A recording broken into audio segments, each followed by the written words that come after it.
Hello everyone, welcome back to Aurora classes. How are you all? I hope you all are doing well.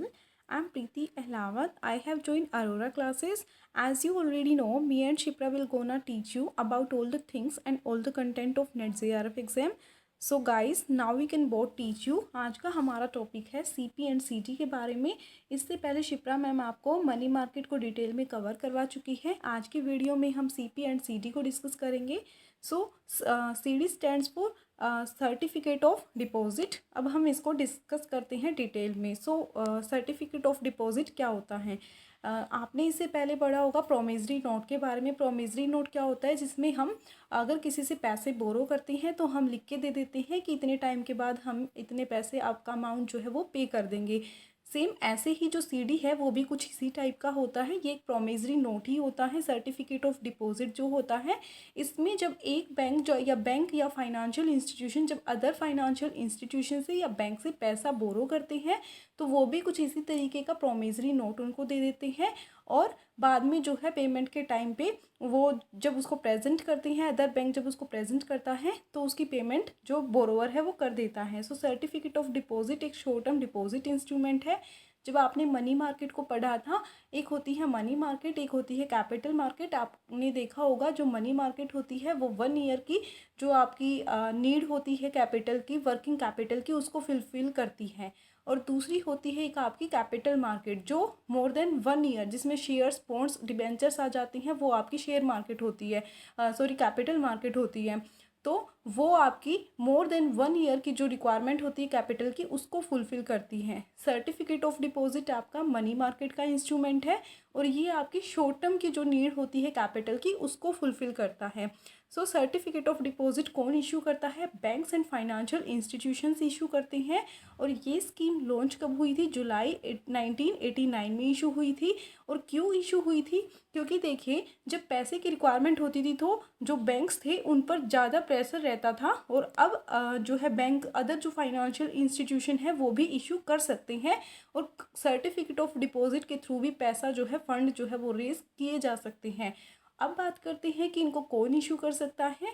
CD को कौन issue कर सकता है? Scheduled commercial banks issue कर सकते हैं, लेकिन एक्सेप्ट या एक्सक्लूडिंग आरआरबी और कोऑपरेटिव बैंक। जो कोऑपरेटिव बैंक होते हैं और जो रीजनल रूरल बैंक्स होते हैं वो सीडी को इशू नहीं कर सकते। और शेड्यूल्ड कमर्शियल बैंक और सारे इंडियन फाइनेंशियल इंस्टीट्यूशन इसको इशू कर सकते हैं। मैच्योरिटी अगर टेन्योर की बात करें तो आपको पता है कि जो मनी मार्केट होती है उसका टेन्योर 1 ईयर होता है और जो कैपिटल मार्केट होती है उसका मोर देन 1 ईयर होता है। सो मैच्योरिटी इसकी होती है मिनिमम 7 डेज। आपको पता होगा, जैसे एफडी से याद रख सकते हैं हम सीडी को, मिनिमम 7 डेज और मैक्सिमम होती है इसकी 12 months and we can say 1 year. सो अगर बात करें कि फाइनेंशियल इंस्टीट्यूशन इनको इशू कर रहे हैं तो 3 ईयर्स तक ज़्यादा से ज़्यादा इसका टेन्योर हो सकता है।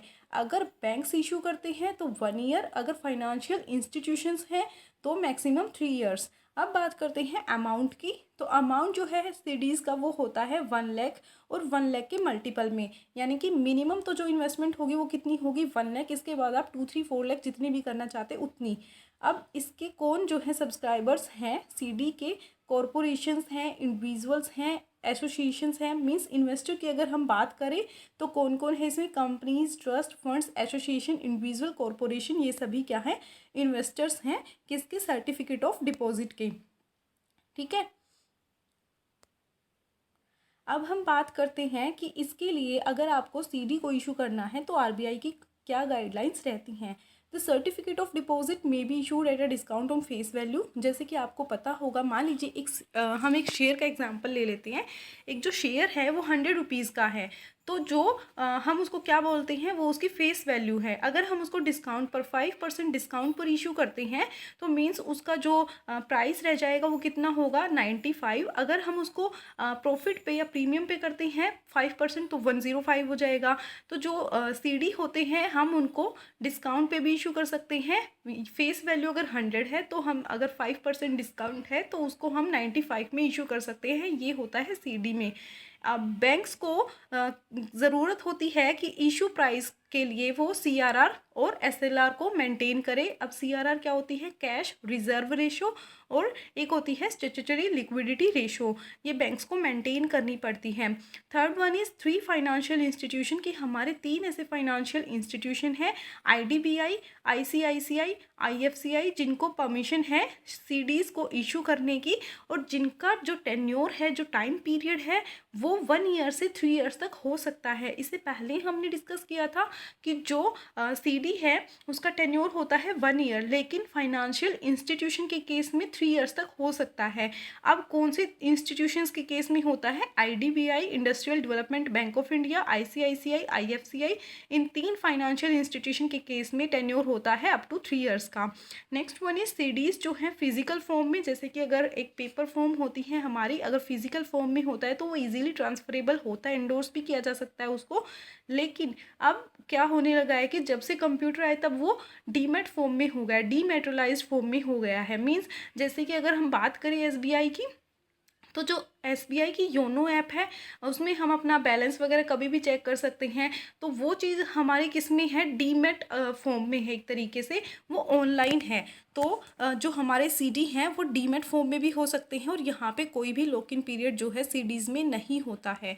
अब नेक्स्ट है लॉक इन पीरियड, क्या होता है कि हम बाद में मीन्स एक सर्टेन जो है उसकी लिमिट फिक्स कर दी है कि इस टाइम पे आप इसको ज़्यादा इससे इशू नहीं कर सकते हैं, वो लॉक इन पीरियड में आ जाता है। अब नेक्स्ट है banks and financial institution can not grant loans against a certificate of deposit and they can't even buy back their own certificate of deposit before maturity.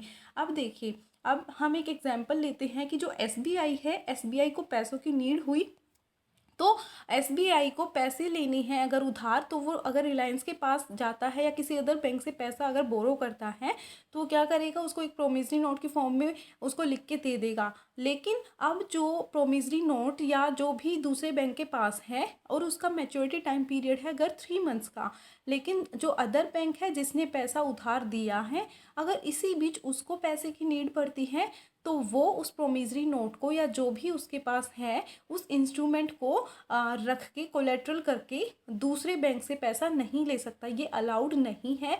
हम उसको मींस जो वो आपका सर्टिफिकेट ऑफ डिपॉजिट है उसको other bank के पास रख के आप लोन नहीं ले सकते हैं, ये बात इसमें है। CD की एक मेन फीचर में आता है ये, और ना ही इसको बायबैक किया जा सकता है, दोबारा फिर से ख़रीदा जा सकता है। जो CD हैं वो फिजिकल फॉर्म में होते हैं तो ट्रांसफ़र किए जा सकते हैं, और दूसरा ये डीमेटेरियलाइज्ड फॉर्म में होते हैं, इसके लिए हमारा डीमेट अकाउंट होना बहुत ज़रूरी है। और डीमेटेरियलाइज्ड फॉर्म में होने का मतलब है ऑनलाइन होना। और मिनिमम अमाउंट जो है CDs का वो होता है 1 लाख, और 1 लाख के मल्टीपल में कितने भी ज़्यादा हो सकते हैं, 2, 3, 4 लाख जितने भी हो सकते हैं। अब next one is commercial paper. So commercial paper क्या होते हैं, अभी हमने डिस्कस किया सर्टिफिकेट ऑफ डिपॉजिट के बारे में। अब एक होता है कमर्शियल पेपर, ये भी कुछ ऐसा ही होता है, एक प्रोमिसरी नोट ही होता है, लेकिन इसमें एक मेन बात आती है कि ये अनसिक्योर्ड होता है। इसको कौन इशू कर सकता है, इसको प्राइवेट कंपनीज भी इशू कर सकती हैं, लेकिन सभी प्राइवेट कंपनीज को, मतलब हर किसी को परमिशन नहीं होती है इशू करने की। जिनकी रैंकिंग अच्छी होती है, रेटिंग अच्छी होती है, सिर्फ वही इसको इशू कर सकती हैं। जो अच्छी रेप्यूटेड कंपनीज होती हैं, जिनके पास सफिशिएंट टेंजिबल एसेट्स होती हैं। अब टेंजिबल एसेट्स कौन सी होती हैं, जिनको हम टच कर सकते हैं, देख सकते हैं। इनमें सारी फिक्स्ड एसेट्स भी आती हैं और जो हमारी करंट एसेट्स होती हैं वो भी आती हैं। बस ये होना चाहिए कि हम उनको देख सकते हैं और टच कर सकते हैं। Machinery, building, land and building, ये सारी आप जानते हो कि ये हमारी टेंजिबल एसेट्स में आती हैं। इंटेंजिबल जिनको हम देख नहीं सकते, छू नहीं सकते, जैसे patent, trademark, copyright, goodwill etcetera, ये सभी हमारे इंटेंजिबल एसेट्स में आती हैं। तो ये हमारी सफिशिएंट होनी चाहिए कमर्शियल पेपर को इशू करने के लिए। अब नेक्स्ट वन इज़ कि अनसिक्योर्ड मनी है, बिकॉज ये एक ऐसा इंस्ट्रूमेंट है जिसको प्राइवेट कंपनीज भी इशू करती हैं, इसी वजह से इसको कैसा माना जाता है, ये अनसिक्योर्ड माना जाता है। Only corporates who get an investment grade rating, जिनकी रेटिंग अच्छी होती है। एजेंसीज कौन सी रेटिंग प्रोवाइड करती हैं, क्रिसिल, इक्रा, केयर, ये क्या करती हैं, रेटिंग प्रोवाइड करती हैं। और जिनकी रेटिंग अच्छी होती है सिर्फ वही इंस्टीट्यूट जो है कमर्शियल पेपर को इशू कर सकते हैं। अब पर्पस क्या है इंट्रोडक्शन करने का कमर्शियल पेपर को, अब देखिए कमर्शियल पेपर में हमने देखा था जो सर्टिफिकेट ऑफ डिपॉजिट है, अगर एक बैंक को ज़रूरत थी, जैसे एसबीआई को ज़रूरत थी तो उसने दूसरे से लिया, टीसीएस से या टाटा से, रिलायंस से, किसी से पैसा लिया था। अब ऐसे ही सीपी है, तो कमर्शियल पेपर अगर हमें इशू करना है उसके लिए क्या होता है कि हमें एक ब्रोकर की इसमें नीड होती है। जो कमर्शियल पेपर होते हैं उसके लिए हमें ब्रोकर की नीड होती है। अब दूसरी बात, इसको आरबीआई ने इंट्रोड्यूस किया था इंडिया में 1990 में। और क्यों इंट्रोड्यूस किया था, ये जो है ज़्यादा हमारे लिए short term borrowing and raise a part of their requirement and competitive rates from the market. हमने अभी जो सीडीज़ के बारे में पढ़ा, सीपी ज़्यादा रिटर्न आपको देता है सीडीज़ से। सो सीपी की जो हायर रिटर्न होती है किससे, एफडी से, फिक्स डिपॉजिट से और सीडीज़ से। और इसका जो डिनोमिनेशन है वो ज़्यादा का होता है, 5 लाख और 5 लाख के मल्टीपल में होता है। सीडीज़ का हमने पढ़ा था 1 लाख और 1 लाख के मल्टीपल में होता है। सो इसी वजह से जो सीपी होते हैं उनका रिटर्न जो है वो हाई होता है। और इसका मेन पर्पस था इंट्रोड्यूस करने का, क्योंकि बैंक्स पे प्रेशर था। वो जो है स्मॉल एंड मीडियम साइज़ के जो बोरोवर थे उनको अलाउ करने के लिए, ताकि जो है कंपनीज उनसे डायरेक्टली मार्केट से बोरो कर सकें। अब बोरोवर कौन है सीपी के और बायर्स कौन है, मीन्स पैसा उनसे कौन लेते हैं और उनको खरीदते कौन है सीपी को। जो कॉरपोरेट हैं, प्राइमरी डीलर्स हैं, फाइनेंशियल इंस्टीट्यूशन हैं, ये जो हैं एलिजिबल होते हैं इशू करने के लिए कमर्शियल पेपर को। और सीपी को इशू करने के लिए हेल्प कौन, इशू और हेल्प कौन करता है, individual, banking companies, corporate bodies registered और इनकॉर्पोरेटेड इन इंडिया। और बाय कौन करता है, जो नॉन रेजिडेंट ऑफ इंडिया है, इंडियंस हैं, फॉरेन इंस्टीट्यूशन इन्वेस्टर एफआईआई करते हैं। ये परमिट, इनको परमिशन होती है कि वो सीपी को परचेज कर सकते हैं। अब कमर्शियल पेपर के फीचर्स क्या हैं, CP are issued by companies in form of usance promissory note. यहाँ पे एक वर्ड आया है यूजान्स प्रोमिसरी नोट। ये इम्पोर्टेंट है कि एक होता है हमारा डिमांड कमर्शियल पेपर या डिमांड प्रोमिसरी नोट, एक होता है डीपीएन और एक होता है यूपीएन। जो डिमांड प्रोमिसरी नोट होता है, मीन्स आपने प्रोमिसरी नोट लिख के दिया कि आप इतने टाइम के बाद जो है उस पर्टिकुलर जो पर्सन है उसको पेमेंट कर देंगे या उस पर्टिकुलर इंस्टीट्यूशन को पेमेंट कर देंगे जिससे आपने उधार लिया है, ठीक है।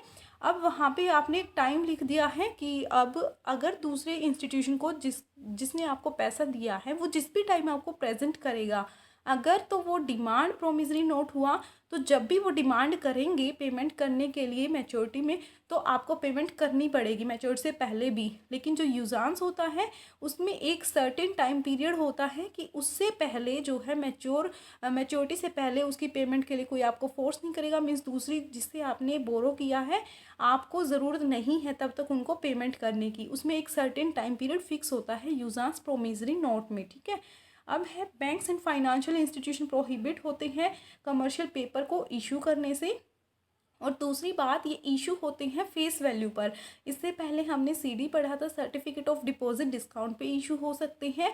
और जो सीपी होते हैं कमर्शियल पेपर, वो उनकी फेस वैल्यू पर नहीं sorry, it is issued at a discount on their face value. जो कमर्शियल पेपर हैं वो भी डिस्काउंट पे इशू हो सकते हैं। जो सीपी होते हैं वो अनसिक्योर्ड लोन की नेचर होती है, बिकॉज हमने पढ़ा था क्योंकि ये प्राइवेट कंपनीज भी इनको इशू करती हैं। अब सीपी की भी जो है मैच्योरिटी कितनी डेट, जो टेन्योर है वो 7 डेज टू 1 ईयर तक का होता है। अगर ज़्यादा हो जाएगा 1 ईयर से तो वो हमारा कैसा इंस्ट्रूमेंट बन जाएगा, कैपिटल मार्केट का बन जाएगा। सो दोनों में जो टेन्योर होता है वो 7 डेज टू 365 डेज तक का होता है। लेकिन अगर सीडी की बात करें, अगर फाइनेंशियल इंस्टीट्यूशन इशू कर रहे हैं तो वो अप टू 3 ईयर्स तक हो सकता है, ये हम ऑलरेडी पढ़ चुके हैं। लेकिन कमर्शियल पेपर की अगर बात करते हैं तो ओनली 7 डेज टू 365 डेज ही होता है। और सीपी जो है इशू होते हैं आरबीआई की गाइडलाइंस पर। और इनका जो मिनिमम साइज़ होता है, एक जो सिंगल भी इन्वेस्टर होगा वो मिनिमम कितना जो है इन्वेस्ट करेगा, 5 लाख, और 5 लाख के मल्टीपल में कितना भी इन्वेस्ट करेगा।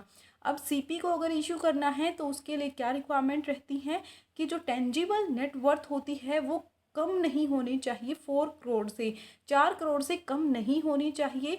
Working capital fund based limit of the company should not be less than ₹4 crore की, 4 करोड़ से कम नहीं होनी चाहिए आपकी टेंजिबल नेटवर्थ। ओके। अब नेक्स्ट है, corporate are allowed to issue CP up to 100% of their full fund based working capital limits for issuing commercial paper. The issue should be rated by an approved credit rating agency. ये हम already पढ़ चुके हैं कि अगर आपको CP issue करना है तो आपकी जो क्रेडिट रेटिंग है वो अच्छी होनी चाहिए, जो क्रिसिल, इकरा, केयर आपको प्रोवाइड करती हैं, इंस्टीट्यूशंस को प्रोवाइड करती हैं। और दूसरी बात, कंपनी किसी भी टाइप के डिफ़ॉल्ट में नहीं होनी चाहिए किसी भी बैंक लोन में। मीन्स जो कंपनी है उसने कोई बैंक लोन लिया था और उसने टाइम पे पेमेंट नहीं की, तो ऐसी भी कंपनीज जो है वो इशू नहीं कर सकती हैं कमर्शियल पेपर्स को। और जो भी एक्सपेंसेस होते हैं, डीलर के फ़ीस की, रेटिंग एजेंसीज़ के फ़ीस जो भी होती है CP की इशू करने की, उसको कौन बोन करता है, कौन जो है फीस बोन करेगा? इशूइंग कंपनी जो इशू कर रही है वो करती हैं। मीन्स सारे जो खर्चे हैं वो कौन वहन करता है? इशूइंग कंपनी वहन करती है कमर्शियल पेपर के। अब दोनों के बीच डिफरेंस क्लियर करते हैं। कमर्शियल पेपर हम ऑलरेडी पढ़ चुके हैं, ये अनसिक्योर्ड होता है, इसको प्राइवेट कंपनीज भी इशू करती हैं, प्रोमिसरी नोट के फॉर्म में होता है, नेगोशिएबल होता है, ट्रांसफरेबल होता है अगर वो हमारा फिजिकल फॉर्म में होता है, एंडोर्समेंट की जा सकती है, और एक जो है मैच्योरिटी पीरियड इसका होता है। राइट। अब नेक्स्ट क्या है? सर्टिफिकेट ऑफ डिपॉजिट ऑल्सो जो अनसिक्योर्ड होता है। अब हमने पढ़ा था कि एक बैंक को अपनी जो नीड है पैसे की वो फुलफ़िल करने के लिए दूसरे बैंक से पैसा ले सकती है। जैसे हमने एग्जांपल लिया था, अगर SBI को ज़रूरत है तो वो अगर TCS से पैसा ले रही है, टाटा से ले रही है, रिलायंस किसी भी अगर अदर बैंक से, किसी अदर बैंक से भी ले रही है, तो वो क्या करेगी? CD इशू करेगी। अब इशूअर कौन होता है कमर्शियल पेपर्स में? वो होता है लीडिंग क्रेडिट वर्ती, जिनकी एक तो रेटिंग अच्छी हो, वर्किंग कैपिटल की रिक्वायरमेंट को पूरा करने के लिए, और प्राइमरी डीलर्स और ऑल इंडिया फाइनेंशियल इंस्टीट्यूशन वो अपने शॉर्ट टर्म फंड्स की रिक्वायरमेंट को फुलफिल करने के लिए इशू करती हैं। अब नेक्स्ट वन इज CD के इशूअर कौन होते हैं? Bank and financial institution. ये क्लियर रखना है कि जो CD होते हैं उनको सिर्फ और सिर्फ bank and financial institution he issue करते हैं, और जो CP होते हैं उनको प्राइवेट कंपनीज भी इशू कर सकती हैं। अब नेक्स्ट वन इज इन्वेस्टर कौन कौन होते हैं CP एंड CD के? CP के हो सकते हैं इंडिविजुअल बैंक। अब शेड्यूल्ड बैंक, इसमें कौन नहीं आएगा? रीजनल रूरल बैंक नहीं आएगा, और ना ही लोकल एरियाज बैंक आएंगे। कॉरपोरेट, NRI, FII ये सब आएंगे। मीन्स कौन नहीं आएगा? RRB को छोड़ के, लोकल एरिया बैंक को छोड़ के बाकी सभी आती हैं। अब इन्वेस्टर CD के कौन कौन हैं? Individual, corporations, companies, trust, associate, funds, others, ये सभी क्या हैं? CD के इन्वेस्टर्स हैं। अब बात करते हैं रेटिंग। रेटिंग हमने पढ़ा था कि जो क्रेडिट रेटिंग है वो कौन देता है? क्रिसिल, इकरा, केयर देती है, और मिनिमम क्या होनी चाहिए? P2 तो होनी ही चाहिए। अब बात करें तो CD की, इसमें ऐसी हमें कोई रिक्वायरमेंट नहीं होती रेटिंग की। अब next one is maturity tenure हम डिस्कस कर चुके हैं, 7 days to 1 year, और दोनों के केस में ही ऐसा होता है। लेकिन बात करें अगर CD की, अगर फाइनेंशियल इंस्टीट्यूशन इशू कर रहे हैं तो अप टू 3 years तक हो सकता है, लेकिन वो 3 years से ज़्यादा नहीं होगा। और डिनोमिनेशन की बात करें तो जो CP होते हैं, कमर्शियल पेपर होते हैं, वो 5 लाख के मल्टीपल में होते हैं, और जो CD होते हैं वो मिनिमम 1 लाख, मतलब कम से कम आपको 1 लाख में इन्वेस्ट करना पड़ेगा, और उसके मल्टीपल में कितने भी हो सकते हैं। सो गाइज़, यही था हमारा आज के वीडियो में। आई होप कि आपको समझ आया होगा। If you like my video, so click on the bell icon to get notified of all videos and updates. Don't forget subscribe, like and share. Thank you so much.